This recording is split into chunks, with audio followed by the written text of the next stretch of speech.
लाडली लाल की जय, श्री सद्गुरुदेव भगवान की जय।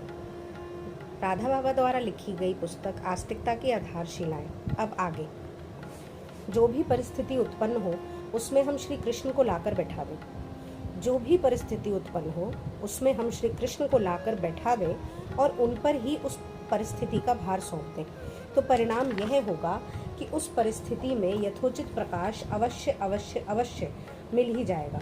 अर्थात श्री कृष्ण की अनंत अपरिसीम कृपा हमें अपनी ओर खींच रही है, इसका अनुभव भी हो जाएगा और साथ ही उस परिस्थिति का भी एक सुंदर समाधान अवश्य प्राप्त हो जाएगा। नहीं होता है तो उसका विनम्र उत्तर यही है कि हम श्री कृष्ण को बीच में ले ही नहीं आते हैं।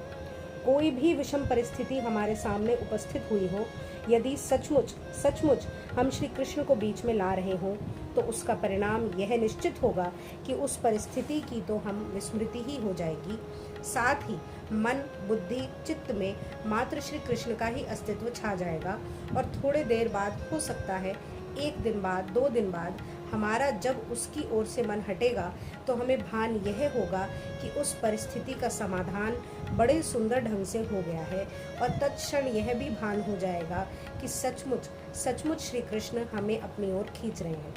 किंतु होता है सर्वथा इसके विपरीत। हम तो दिन रात परिस्थिति के चिंतन में तत्जनित व्याकुलता में अपना समय बिता देते हैं कि अरे अब तक नहीं हुआ, कैसे होगा, अब क्या होगा आगे।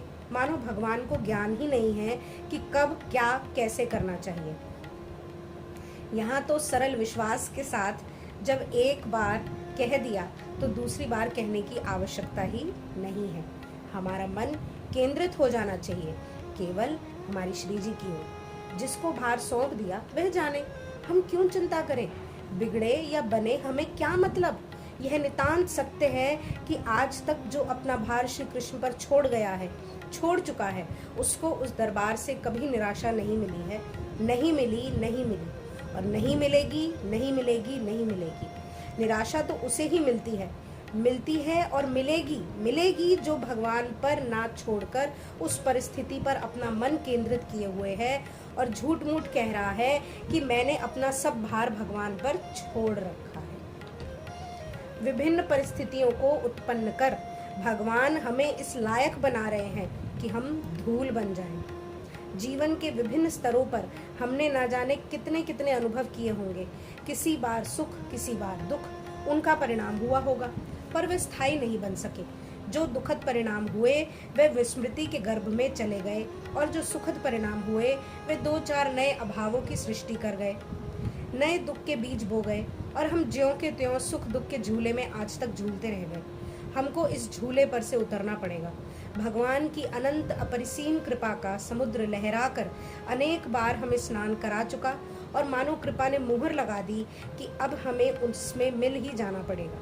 हम कितनी ही उछल कूद मचाएं, वह कृपा का सागर लहरा लहरा कर हमसे खेलता रहेगा और धीरे धीरे 3 तरफ से बाढ़ लगाता जाएगा। मानो कृपा कहेगी कि पूर्व की ओर बढ़े तो इतनी दूर बढ़ सकते हो, इतनी दूर भाग सकते हो, पश्चिम की ओर दूर भाग सकते हो, दक्षिण की ओर बचकर इतनी दूर भाग सकते हो और उत्तर की ओर तो मैं अनंत सागर के रूप में लहरा ही रही हूँ, जिधर तुम भागना चाह रहे हो। इस प्रकार धीरे धीरे 3 तरफ के द्वार हमारे बंद कर देगी और हम नाचते गाते रोते हंसते इधर से उधर उस घेरे में दौड़ते रहेंगे और सहसा ये होगा कि एक बड़ी उत्ताल तरंग उस कृपा सागर से उठेगी जो संपूर्ण घेरे को ऊपर तक भर देगी। उसी के प्रवाह में बहते हुए हम अनंत अपरिसीम सागर में सदा के लिए विलीन हो जाएंगे। अर्थात भगवान से हमारा आत्यंतिक तादात्म्य होकर, हमारी अहंता का सर्वथा विलय होकर आत्यंतिक सच्चिदानंदमय सुख से हम एकात्मता लाभ कर लेंगे। इसी के लिए भगवान हमसे निरंतर खेल रहे हैं। विभिन्न परिस्थितियों को उत्पन्न कर वे हमें इस लायक बना रहे हैं कि हम धूल बन जाएं। पत्थर जैसी अहंता अत्यंत मृदुल रेणुका बन जाए, जिससे सागर में मिलते ही वह सर्वथा सर्वोष में सागर का रूप ही बन जाए। जो साधना हम करते हैं उसे हम आदर पूर्वक मन में बुद्धि में उतारने की चेष्टा करें और भगवान की ओर बढ़ें।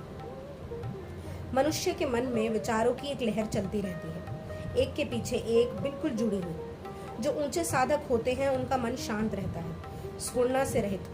किंतु साधारण मनुष्यों का मन तो किसी न किसी ऊहापोह में लगा ही रहता है। जगने से सोने तक वह विचारों के भंवर में पड़े रहकर नाचते रहते हैं। उन्हें शांति की नींद भी नहीं आती। वैसे ही विचारों से परिभावित स्वप्न के जाल में छटपट करते हुए उनकी दिन रात कट जाती है। बड़ी दयनीय दशा होती है उनकी। प्रारब्धवश जब सफलता के दिन रहते हैं तो उस समय अहंकार बड़ा सुंदर रूप धारण कर पनपने लगता है। नई नई सफलता प्राप्त करने की नई नई योजना बनने लगती है, और जब प्रारब्ध दुख विपत्ति का सृजन करने लगता है तब वह बढ़ा हुआ अहंकार अथवा पहले के सांचे का ही अहंकार हाय तौबा मचाने लगता है। ठेस पर ठेस लगकर ऐसा व्याकुल हो जाता है कि पूछो मत। बीच के कुछ परमार्थ साधक ऐसे होते हैं जो तोते की तरह साधना का पाठ रटते हैं। बड़ा अच्छा है तोते की तरह भी भगवान की ओर बढ़ने का पाठ रटना, किंतु होना चाहिए यह कि जीवन में श्वास समाप्त होने से बहुत पहले ही हम सत्य का साक्षात्कार कर लें। उसके लिए बहुत परिश्रम की आवश्यकता नहीं है। फिर भी तोते की तरह पाठ रटने से काम नहीं चलता। जो साधना हम करते हैं उसे हम मन में बुद्धि में उतारने की चेष्टा करें आदरपूर्वक। यदि अपनी साधना में हमारी आदर बुद्धि होगी तो वह अपने आप चलते फिरते खाते पीते सब समय ही प्रधान बनने लग जाएगी। मन ही मन उसी प्रकार के विचारों की लहरों का प्रवाह प्रबल होने लग जाएगा।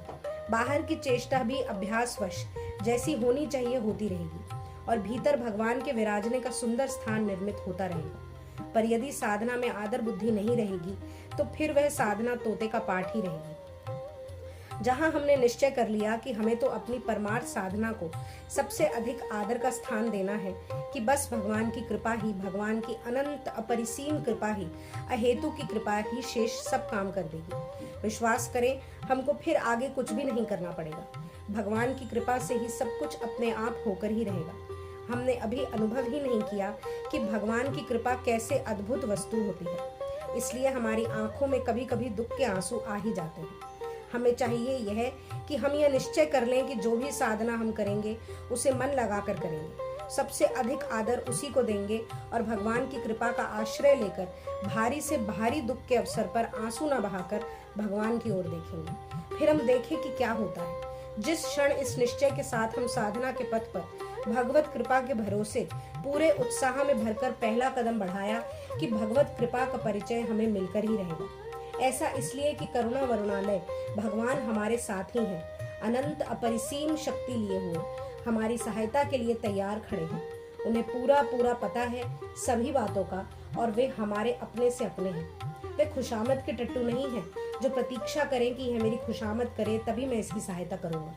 वे तो हमें अपने में मिला लेना चाह रहे हैं, अपनी परम सुख शांतिमय गोद में बिठा लेना चाह रहे हैं। हमने साधना में मन लगाया, इसका अर्थ हुआ कि हमने उनकी ओर चलना आरंभ कर दिया और उनकी कृपा की ओर उन्मुख हुए। इसका अर्थ हुआ कि हमने निरालंब होकर उनकी सहायता प्राप्त करने के लिए अपनी भुजा फैला दी। बस यही तो अपेक्षित है। यह हुआ कि भगवान सामने आए। यह केवल भावुकता की बात नहीं है, यह सत्य का सत्य है। कोई भी यह करके इस सत्य को प्रत्यक्ष अनुभव कर सकता है। राधा राधा राधा राधा।